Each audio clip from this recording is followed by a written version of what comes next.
Hello students, अभी तक के इलेक्ट्रोस्टैटिक के लेक्चर हमने देखा था कि फोर्सेस क्या होते हैं।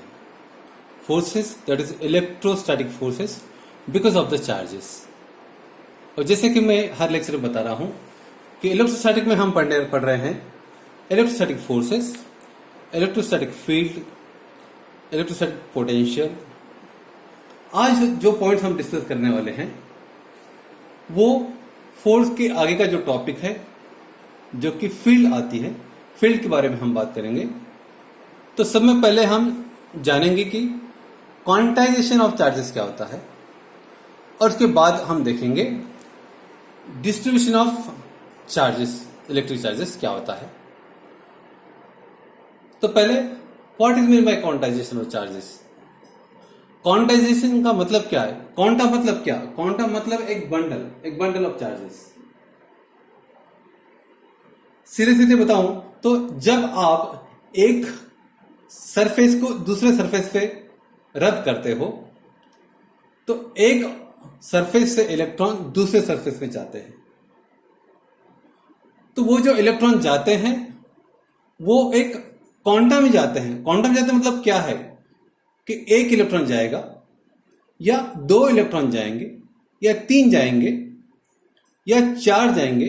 मतलब क्या कि एक इलेक्ट्रॉन का मैग्नीट्यूड यदि E equal to 1.602 into 10 to the power minus 90 coulomb है, तो जो इलेक्ट्रॉन जाएंगे वो n इंटू E इस फॉर्म में जाएंगे। मतलब 4 जाएंगे, 10 जाएंगे, 50 जाएंगे। लेकिन ऐसा नहीं कि 1.2 इलेक्ट्रॉन या 1.5 इलेक्ट्रॉन या 1.6 इलेक्ट्रॉन या 2.5 इलेक्ट्रॉन ऐसे नहीं जाएंगे। वो इलेक्ट्रॉन जाएंगे कैसे? तो n के इंटीजर में जाएंगे। Q equal to n into E, मतलब जो भी चार्जेस ट्रांसफर होंगे वो होंगे आपके क्वांटा में। क्वांटा मतलब बंडल, मतलब n into E, n equal to 1 2 3 4, मतलब आप 1 समझ सकते हैं, 2 इलेक्ट्रॉन समझ सकते हैं, 3 यानी n को आप रिप्लेस कर दो जो भी नंबर से चाहे।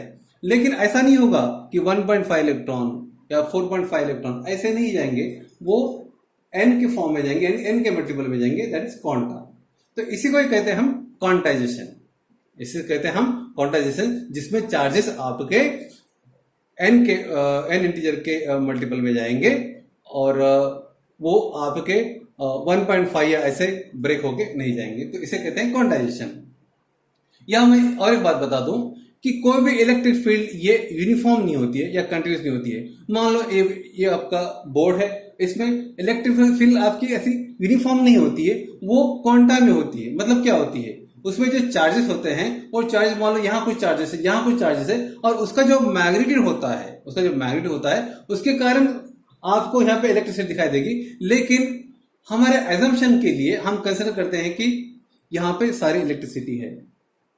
एक्चुअल में ऐसा नहीं होता है। एक्चुअल में मान लो इस सरफेस पे इलेक्ट्रिसिटी है, उसका मतलब क्या है? यहाँ कुछ चार्जेस है, अलग अलग चार्जेस है, उसके कारण, उनके मैग्नीट्यूड के कारण जो चार्जेस निर्माण हुए हैं इसके ऊपर, उसे हम एज्यूम करते हैं कि यूनिफॉर्म है। लेकिन इन practical it is made up of integral multiple of charges. यानी कई चार्जेस को, ये बोर्ड की बात करूं आपको तो कई चार्जेस को मिलाकर यहाँ पे एक मैग्नीट्यूड बनेगा, जिसकी जो तो हम एज्यूम करते हैं कि यूनिफॉर्म है। एंड एक्चुअलिटी वो यूनिफॉर्म नहीं होता है, वो it is integral multiple of charges, that is Q equal to n into E। जहां पे E का मैग्नीट्यूड मैंने बताया आपको 1.602 into 10 to power minus 90 coulomb. तो इसका मल्टीप्लाई करेंगे तो ये आपका मल्टीप्लाई होगा।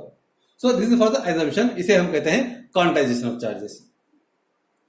जब हम बात करते हैं डिस्ट्रीब्यूशन ऑफ इलेक्ट्रिक चार्जेस की, तो उसके दो टाइप होते हैं। एक तो यूनिफॉर्म डिस्ट्रीब्यूशन होता है और दूसरा आपका नॉन यूनिफॉर्म। कई ऑब्जेक्ट में हम देखते हैं, कंडक्टर में देखते हैं कि चार्जेस ये यूनिफॉर्मली डिस्ट्रीब्यूट हो जाते हैं, हो जाते हैं। लेकिन कई ऐसे ऑब्जेक्ट अनइवन फॉर्म में ऑब्जेक्ट होते हैं जिसमें आप देखेंगे, जिसमें आप पाएंगे कि चार्जेस जो है वो आपके यूनिफॉर्मली डिस्ट्रीब्यूट नहीं होते हैं। यहाँ पे कई चार्जेस ज्यादा होते हैं, कई कॉर्नर में ज्यादा होते हैं, कहीं कम होते हैं। तो इस टाइप के जो डिस्ट्रीब्यूशन होता है उसे हम कहते हैं non uniform distribution of charges. तो उसके दो टाइप है, यूनिफॉर्म डिस्ट्रीब्यूशन चार्जेस और नॉन यूनिफॉर्म डिस्ट्रीब्यूशन चार्जेस। अब यहां देखेंगे हम, there are 3 uniform distribution charges के एग्जांपल है। वो है नंबर 1 आपका लीनियर चार्जेस डेंसिटी, दूसरा आपका सरफेस चार्ज डेंसिटी और तीसरा आपका वॉल्यूम चार्ज डेंसिटी। सबसे पहले देखेंगे हम लीनियर चार्ज डेंसिटी। मान लो यहां हमने तीन कंडक्टर तीन तीन चीजों को कंसिडर किया है। ये है एक थिन कंडक्टर, मान लो एक कॉपर का थिन वायर है यहां से तो यहां तक। दूसरा एक सरफेस है, ये एक मेटल सरफेस है। और तीसरा ये है आपका स्पीयर, आपका स्पीयर है, यहां पे एक सरफेस है और यहां पे क्या है, एक थिन कंडक्टर है। तो लीनियर चार्ज डेंसिटी जिसे हम लैम्बडा से डिनोट करते हैं वो क्या होगी? तो lambda equal to Q upon L.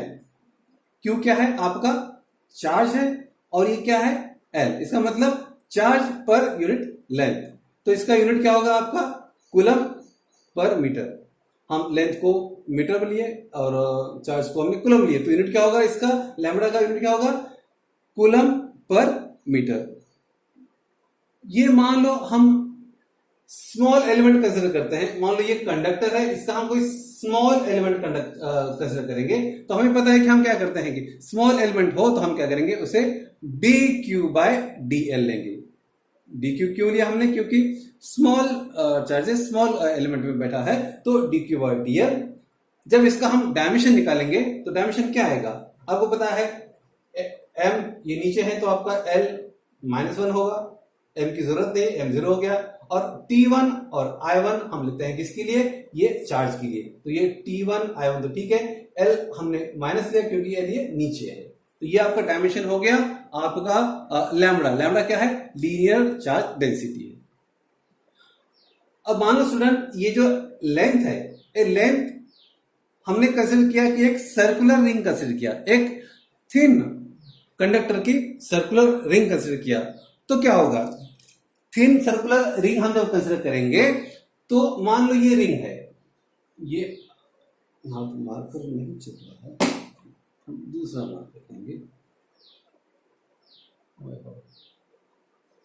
ये रिंग है, ये थिन रिंग है और इसकी फिर चार्ज डेंसिटी क्या होगी। मान लो इस पे चार्ज बैठा, ये रिंग है और इस पे हम चार्ज रखे हैं, तो इसकी डेंसिटी क्या होगी। आपको पता है ये रिंग का जो लेंथ होता है वो होता है आपका 2πr। इसकी लेंथ क्या होगी आपकी, 2πr होगी। तो हमें क्या करना पड़ेगा, तो यहां पे आपका lambda equal to Q upon 2πr, lambda equal to Q upon 2πr। 2πr हमने क्यों लिया यहां पर हम 2πr क्यों लिया, क्योंकि इसका जो सरकमफ्रेंस होता है इस रिंग का, इस मेटल थिन मेटल रिंग का, वो होता है इक्वल टू 2πr। आर ये रेडियस आपका। तो यहां पे क्या होगा, lambda that is linear charge density equal to charge upon 2πr।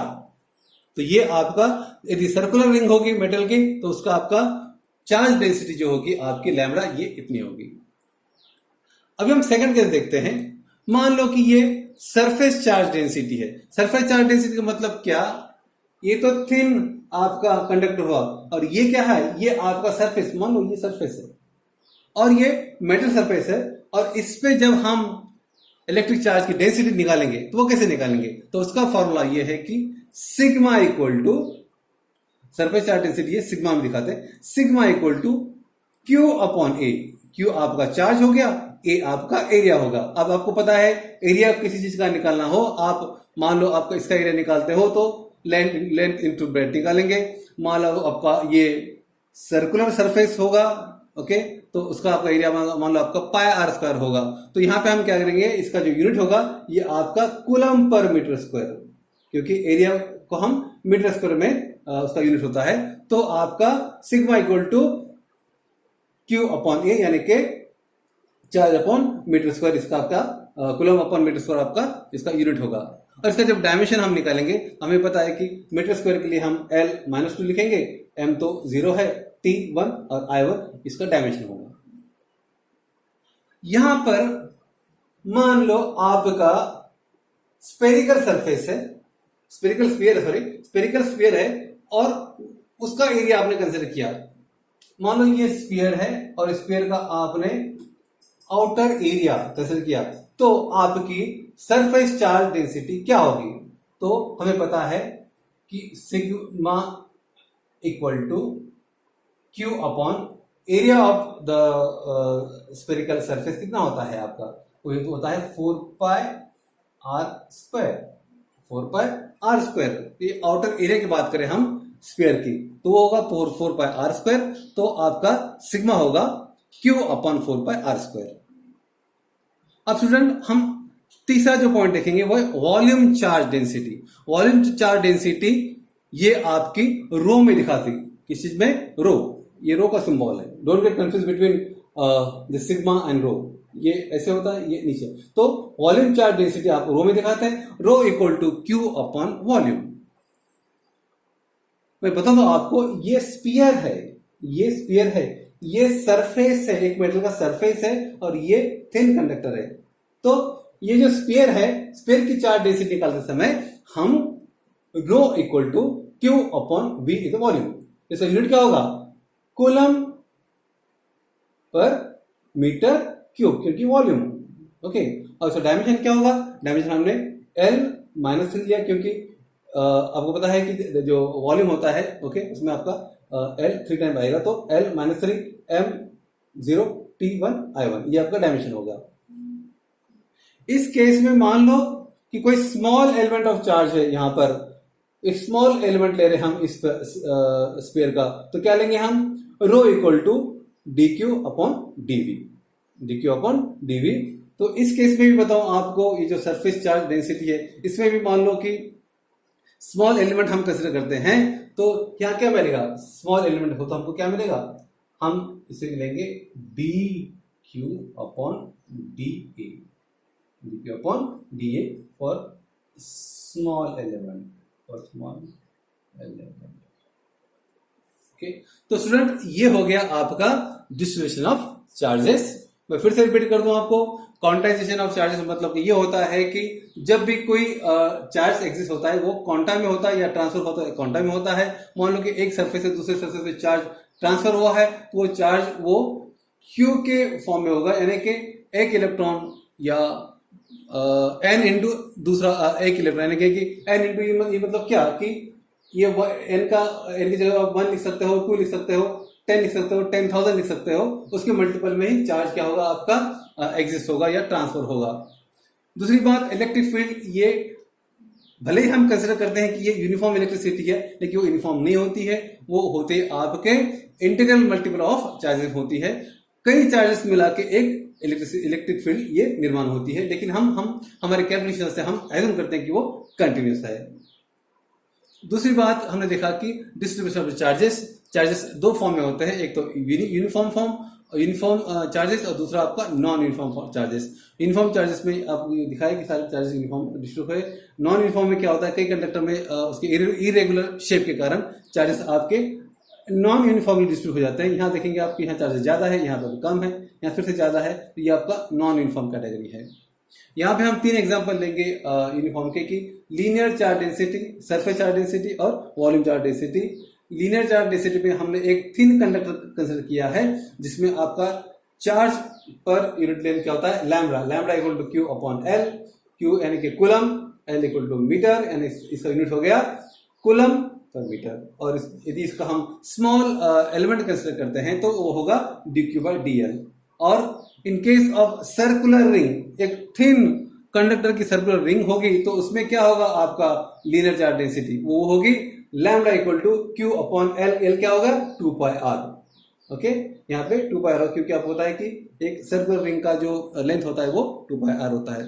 इसी प्रकार जब हम सरफेस चार्ज डेंसिटी देखेंगे, that is sigma, that sigma equal to what? Q upon A, क्योंकि ये आपका लेंथ इंटू ब्रेड्थ, या तो आपका जो एरिया होगा वो आप यहाँ पे लेंगे क्यू अपॉन ए। ये मान लो कोई स्मॉल एलिमेंट होगा तो आप D Q by D A लेंगे। इसका डायमेंशन हमने देखेंगे कि वो L minus 2 M0 T1 and I1 होगा, क्योंकि ये L का -2 क्योंकि M स्क्वायर है। इन केस ऑफ स्फेरिकल स्फेयर, यदि स्फेरिकल स्फेयर है उसका सरफेस हम कंसीडर करेंगे, तो हमें पता है कि एरिया ऑफ स्फेरिकल स्फेयर क्या होता है? स्फीयर क्या होता है 4πr², इसलिए आपने यहाँ पे sigma equal to Q upon 4πr² लिया है। इसी प्रकार जब हम volume charge density that is rho दिखाते हैं, आर एच रो, तो rho equal to Q upon V, जो वॉल्यूम है आपका, इसका यूनिट क्या होगा आपका coulomb per metre cube, dimension होगा आपका L-3 m नॉट और T1 और I1 होगा। इसी स्पेयर का कोई आप स्मॉल एलिमेंट कंसिडर करते हैं तो हम rho equal to D Q by D V लेंगे, क्योंकि स्मॉल एलिमेंट है। तो स्टूडेंट यह है आपका डिस्ट्रीब्यूशन ऑफ चार्जेस और क्वांटाइजेशन ऑफ चार्जेस। तो आज के लिए इतना ही, थैंक यू।